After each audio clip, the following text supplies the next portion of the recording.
पूरे इंटरनेट पर इस वक्त वेनली और सॉन्गयान के ही चर्चे थे कि किस तरह सॉन्गयान अचानक से घर आ गया। उसने वेनली को डांस करते हुए देख लिया। कैसे सॉन्गयान को देखकर वेनली शर्मा गई। ये सब बातें इंटरनेट पर हो रही थी। वहीं दूसरी तरफ वेनली बेचारी शर्माते हुए गुस्से में मुंह फुलाकर सोफे पर लेटी हुई थी। वेनली को ऐसी हरकतें करता देख सॉन्गयान धीरे धीरे हंसने लगता है। सॉन्गयान बोला, चलो बेडरूम में चलते हैं। वेनली गुस्से में मुड़कर बोली, नहीं, आज रात मैं यहीं सोऊंगी। इस वक्त वेनली की हरकतों पर सॉन्गयान को बहुत मजा आ रहा था। सॉन्गयान वेनली को छेड़ते हुए बोला, तुम क्या डांस करके इतना ज्यादा थक गई हो? वेनली गुस्से में उठते हुए बोली, चुप रहो तुम, वरना। सॉन्गयान बोला, वरना क्या? जब मैं घर पर नहीं था तो तुमने पूरा म्यूजिक शो ही ऑर्गेनाइज करवा दिया, और अब जब मैं घर आ गया हूं तो तुम ऐसी शक्लें बना रही हो। जब तुम चाहती नहीं थी तो तुमने मुझे घर आने के लिए क्यों बोला? वेनली गुस्सा करते हुए बोली, मैं ऐसी शक्लें इसलिए नहीं बना रही क्योंकि आप घर आ गए हो, बल्कि इसलिए बना रही हूँ क्योंकि तुम बिना बताए घर आ गए, और ऊपर से तुमने मुझे सबके सामने शर्मिंदा भी कर दिया। सॉन्गयान बोला, 100 से ज्यादा लोगों के सामने तुम्हें शर्म नहीं आई, लेकिन जहां बात मेरी आती है तब तुम्हें शर्म आ जाती है। वेनली बोली, तो तुम कहना ये चाह रहे हो कि मैं ये सब ड्रामा कर रही हूँ? सॉन्गयान मजाक में हाँ में सिर हिला देता है। थोड़ी देर बाद बेडरूम में वेनली अपना फोन चलाते हुए बोली, मिस्टर सॉन्ग, आपने तो कहा था कि आप किसी जरूरी काम से जा रहे हैं, इसलिए आज आप वापस नहीं आ पाएंगे, तो आप घर कैसे आ गए? फिर वेनली पीछे मुड़कर बोली, एक्चुअली अगर आप आज नहीं भी आते तो भी मैं खुद से सब कुछ मैनेज कर लेती। सॉन्गयान वेनली की तारीफ करते हुए बोला, हाँ, मैंने देखा कि कैसे तुम इंटरनेट पर छाई हुई हो। मिस वेन तो बहुत ही पावरफुल हैं। अपनी तारीफ सुनकर वेनली क्यूट सी शक्ल बनाते हुए बोली, जब आपको सब कुछ पहले से ही पता था तो आप वापस क्यों आए? वेनली को इतना क्यूट सी शक्ल बनाता देख सॉन्गयान तो उसे देखता ही रह जाता है। सॉन्गयान बोला, तो तुम नहीं चाहती थी कि मैं घर वापस आऊं? सॉन्गयान के सवाल पर वेनली थोड़ा सोचती है, उसके बाद बोलती है, हाँ ठीक कहा, अगर नेक्स्ट टाइम से तुम्हारा काम टाइम पर खत्म ना हो पाए तो घर मत आना, मैं तुम्हारे बिना भी सब कुछ मैनेज कर सकती हूँ। थोड़ी देर तक सॉन्गयान कुछ भी नहीं बोलता है। जब सॉन्गयान की तरफ से कोई भी जवाब नहीं आता है तो वेनली मुड़कर बोलती है, तुम सो गए क्या? लेकिन सॉन्गयान तो वेनली को प्यार से देख रहा था। सॉन्गयान सोचता है, क्या मैं गलत घर में आ गया? वेनली कुछ ज्यादा ही केयर करते हुए बोली, मैं आपके स्लीपर्स आपको दे देती हूँ। सॉन्गयान नोटिस करता है कि वेनली ने हल्का सा मेकअप किया हुआ है। फिर सॉन्गयान की नजर साइड में रखे कैमरा पर पड़ती है। वेनली सॉन्गयान को स्लीपर्स देते हुए बोली, हरकतें करते हुए बोली, मेरे ब्रदर ने जो एप्पल मुझे खिलाया है वो कितना मीठा है। वेनली की एक्टिंग देख शो के टीम मेंबर्स जोर जोर से हंसने लगते हैं। सॉन्गयान निराश होकर बोला, क्या बोला तुमने मुझे अभी? ब्रदर, वेनली बोली। सॉन्गयान का रिएक्शन देख वेनली सोचती है, मैंने तो यही सुना था कि लड़कियां लड़कों को ऐसे ही इंप्रेस करती हैं, तो ये ऐसा क्यों रिएक्ट कर रहा है? वेनली बोली, तो क्या मैं आपको हस्बैंड बुलाऊं? सॉन्गयान बोला, तुम खुद ही बुलाकर देख लो।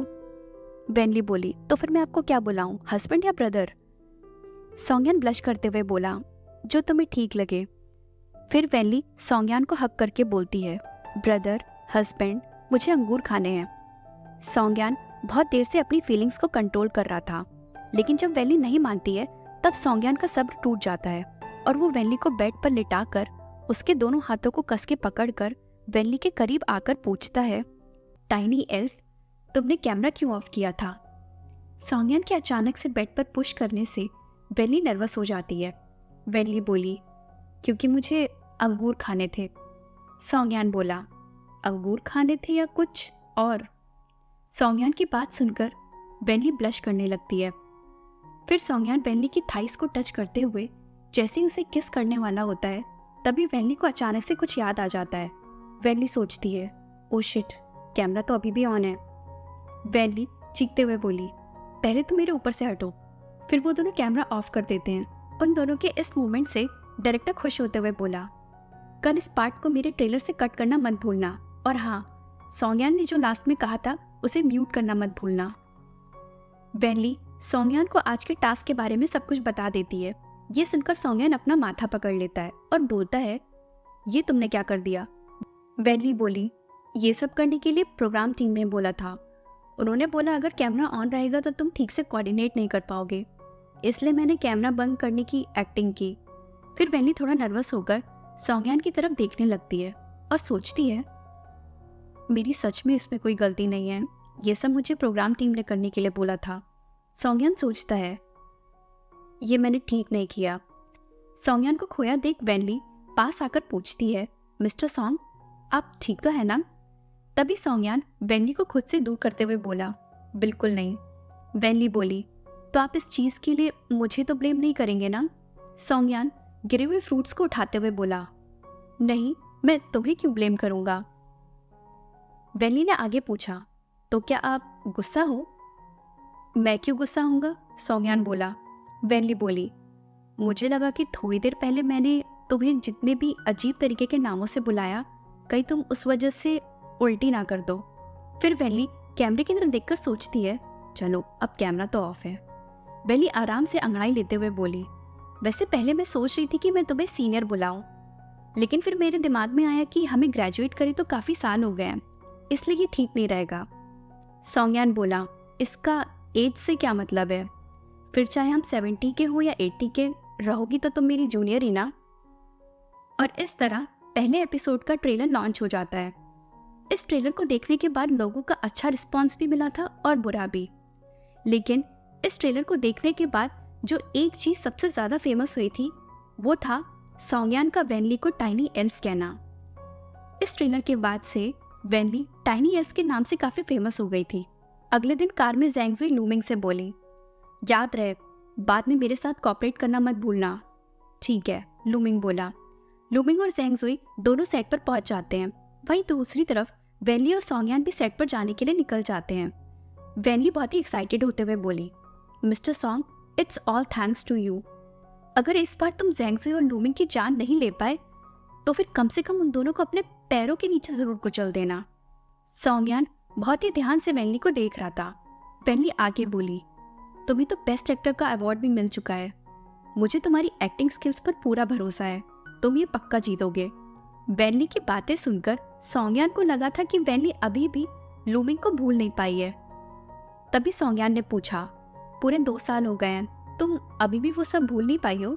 वैनली बोली, ऑफ कोर्स, मैं वो सब कैसे भूल सकती हूँ। वैनली को लगा था कि सौंग्यान 2 साल पहले हुए उसके इंसल्ट के बारे में बात कर रहा है। फिर सौंग्यान गुस्से में अपना मुंह मोड़कर बैठ जाता है। वैनली बोली, मैं तुम्हें अपना बदला लेने के लिए यूज कर रही हूँ, इसलिए तुम्हें बुरा लग रहा है क्या? सौंग्यान बोला, अगर आपकी वाइफ ही आपको एज अ टूल यूज करे तो किस हस्बैंड को बुरा नहीं लगेगा? सौंग्यान की बात सुनकर वैनली तो हैरानी रह जाती है। वैनली बोली, तो तुम मेरी हेल्प नहीं करना चाहते? अगर तुम्हें हेल्प नहीं करनी थी तो तुम पहले बता देते, मैं तुम्हारे साथ आज यहाँ आती ही नहीं। वैनली उदास होकर सोचती है, अगर देखा जाए तो ऑब्वियसली ये शूट करने आया है, लेकिन एक बार हाँ तो बोल सकता था ना, फालतू में इतना एटीट्यूड दिखा रहा है। कहीं ये मुझे नैरो माइंडेड इंसान तो नहीं समझ रहा है, क्योंकि मैं अपना बदला अभी तक भूली नहीं हूँ। लेकिन 2 साल पहले जो भी हुआ वो सब झेला तो मैंने ही ना, इसने थोड़ी ना झेला, तो ये क्या समझेगा मुझे। वैनली को इस तरह उदास देखकर सौंग्यान कुछ सोचता है और फिर बोलता है, नहीं, ऐसी बात नहीं है कि मैं कर नहीं सकता। एक रेस्टोरेंट में सारे क्रू मेंबर्स साथ बैठकर डिनर कर रहे थे और बातें कर रहे थे। हाँ, मैंने भी देखा, कितना फनी था ना। अब चुप रहो और खाने पर फोकस करो। इस रेस्टोरेंट की क्रेफिश बहुत ही टेस्टी होती है। बेचारी वैनली दूसरों को क्रेफिश खाते हुए देख रही थी, लेकिन वो खुद खा नहीं सकती थी। तभी वैनली के साइड में बैठी वैन उसके प्लेट में क्रेफिश रखते हुए बोली, सिस्टर, क्या तुम एक बाइट खाकर देखोगी? एक पीस टेस्ट करने में कुछ भी नहीं होगा। क्रेफिश को देखकर वैनली के मुंह में पानी आ जाता है। वैनली आंखों में चमक भरते हुए बोली, अब तुम इतने प्यार से बोल रही हो तो मना करना ठीक नहीं रहेगा। ठीक है, फिर मैं एक पीस तो खा ही सकती हूँ। वैनली जैसे ही खाने वाली होती है तभी सामने बैठी एक लेडी बोलती है, अगर तुम एक खाओगी तो तुम्हारा दूसरा खाने का मन करेगा, और दूसरे से तीसरा और तीसरे से चौथा। और तुम्हारी डाइट के हिसाब से मुझे नहीं लगता कि तुम्हें एक रात में 5 पाउंड्स बढ़ाना चाहिए। और अगर कल तुम्हारा पेट दर्द होने लगेगा तो मेरे पास मत आना, और तुम्हें जिम भी तो जाना है। ये सब सुनकर बेचारी वैनली क्रेफिश नहीं खाती है। वहीं दूसरी तरफ सौंग्यान सभी लोगों के साथ बैठकर ड्रिंक कर रहा था। सौंग्यान सभी लोगों के साथ बैठा जरूर था, लेकिन उसकी नज़र सिर्फ वेनली पर ही थी। सोंगयान वेनली की सारी हरकतों को अच्छे से नोटिस कर रहा था। वापस जाते वक्त कार में क्रेफिश ना खाने के गम में वेनली काफी ड्रिंक कर लेती है। वेनली नशे की हालत में बोली, वेन मैं कितनी बेचारी हूं ना। वेनली की सेक्रेटरी बोली, सिस्टर तुम ठीक हो ना। वेनली गुस्सा करते हुए नशे की हालत में बोली, मेरी जैसी एक्ट्रेस एक साल में कितना कमा लेती होगी। मार्केट में जो भी ब्रांडेड चीजें आती हैं मैं वो सब खरीद सकती हूँ, यहाँ तक कि मेरा फोन केस भी लिमिटेड एडिशन का है। लेकिन क्रेफिश जो इतना सस्ता होता है मैं वो नहीं खा सकती। वेनली को इतना उदास देखकर वेनमन कुछ नहीं बोलती है और चुपचाप वेनली की बातें सुनकर ड्राइव करती है। गुस्से में वेनली आके बोली, मैं इतनी लंबी हूँ, अगर हॉलीडेज पर थोड़ा वजन बढ़ भी जाएगा तो क्या प्रॉब्लम है। लेकिन ये सभी लोग इंटरनेट पर मोटी हो गई यही सब बोलते रहते हैं, जिसकी वजह से मुझे ना चाहते हुए भी पूरे 1 महीने डाइटिंग करनी पड़ती है दोबारा से पहले जैसा दिखने के लिए। और इस तरह वेनली बेचारी सभी लोगों को कोसने लगती है। वेन बोली, सिस्टर क्या तुम्हें दवाई चाहिए। वेनली बोली, नहीं मैं इतनी भी नशे में नहीं हूँ, बस थोड़ा सा ही तो हूँ, सोने के बाद सब ठीक हो जाएगा। वेन और वेनली दोनों लिफ्ट में आ जाते हैं।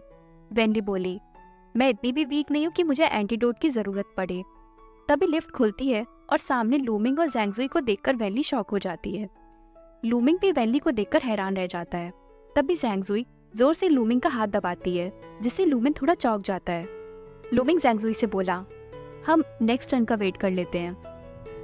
जैंगजुई गुस्से में बोली, हम क्यों वेट करेंगे नेक्स्ट टर्न का, क्या ये पूरी लिफ्ट इसकी है, या फिर मेरे प्यारे पतिदेव तुम्हें शर्म आ रही है। वेनली दोनों की लड़ाई को बड़े ही गौर से देख रही थी। थोड़ी देर में लिफ्ट से बाहर आने के बाद सभी एक दूसरे को इग्नोर करते हुए अपने अपने रास्ते जाने लगते हैं। लेकिन जैंगजुई को चैन नहीं मिलता है और वो आखिरकार बोल ही देती है। जैंगजुई बोली, वेनली प्लीज मुझे एक बात बताओ कि तुम दूसरे लोगों को इतना गंदा फील कैसे करवा देती हो। वेनली जो इतनी देर से अपना गुस्सा दबाए हुए बैठी थी बोलती है, तो तुम मुझसे बहस करना चाहती हो। ठीक है फिर, आज वैसे भी क्रेफिश ना खाने की वजह से मुझे बहुत गुस्सा आ रहा है और तुमने मुझे गुस्सा उतारने का मौका भी दे दिया। मुझसे बहुत सारे अलग अलग टाइप के लोग नफरत करते हैं, तो तुम ये बताओ कि तुम किस टाइप में आती हो। यू, जैंगजुई चिढ़ते हुए बोली। वेनली एटीट्यूड में आगे बोली, क्या तुम भूल गई जिसको इस शो में सबसे ज्यादा वोट मिले हैं वो मैं हूँ, और मैं तुमसे ज्यादा फेमस भी हूँ, इसलिए अपना ये सड़ा सा मुंह मत खोला करो, और मैं तुम्हें और तुम्हारे हस्बैंड को फेमस होने भी नहीं दूंगी, समझी। लूमिंग बोला, चलो यहाँ से चलते हैं। लेकिन जैंगजुई कहाँ मानने वाली थी। जैंगजुई भी चिल्लाते हुए बोली, ये मत समझना कि मुझे कुछ पता नहीं है कि तुम्हारे और सोंगयान के बीच में क्या चल रहा है।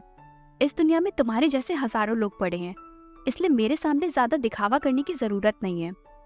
मुझे अच्छे से पता है कि इस शो के बहाने तुम मेरे पति के करीब आना चाहती थी। शायद इसीलिए सोंगयान ने डर के मारे ये शो ज्वाइन किया होगा, ताकि तुम्हारी हरकतों की वजह से उसे इंसल्ट फेस ना करना पड़े। जैंगजुई की बातें सुनकर वेनली को बहुत गुस्सा आ रहा था।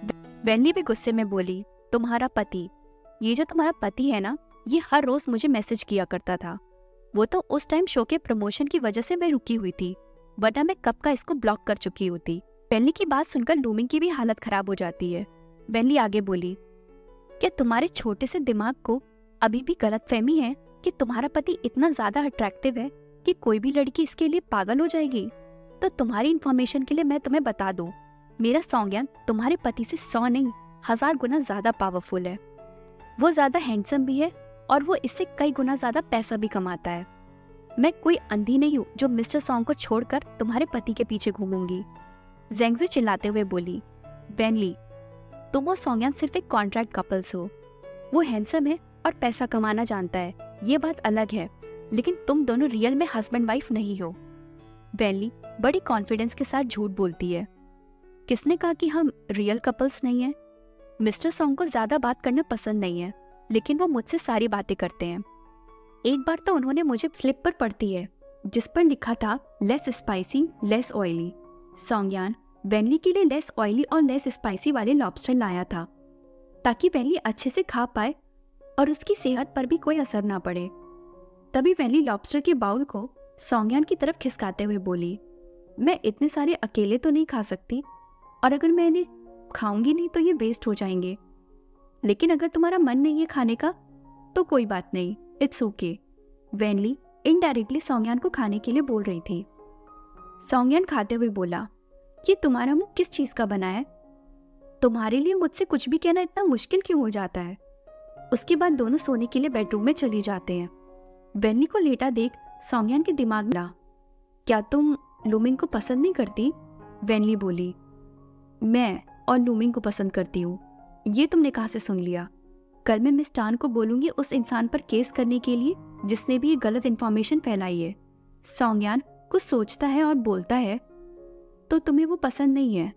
अगर ऐसी बात है तो 2 साल पहले ड्रेसिंग रूम में तुम रो क्यों रही थी? अगर आपको ये स्टोरी अच्छी लग रही है तो प्लीज़ चैनल को सब्सक्राइब और स्टोरी को लाइक एंड शेयर करना ना भूलें। Thank you.